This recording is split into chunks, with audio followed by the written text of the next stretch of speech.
अभी अब कैसा लग रहा है? ठीक है। पहले से बेटर लग रहा है? अभी आया था तेज दर्द था, अभी कैसा लग रहा है? ठीक है। इसी पोजीशन में घर जाके 1 घंटा लेटना है। ठीक है। ठीक है? और रोज इसी तरह से लेटना है। अब जैसे अभी करोगे, उठाओगे गर्दन, तुरंत दर्द करेगा। अभी इसमें बहुत अच्छा लग रहा है।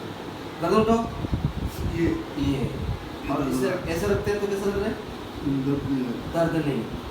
और गर्दन उठाओ, पेनफुल, सीधे हो जाओ। अब बस आप कब से दर्द हो रहा है अभी? आज तो अभी 12 बजे से।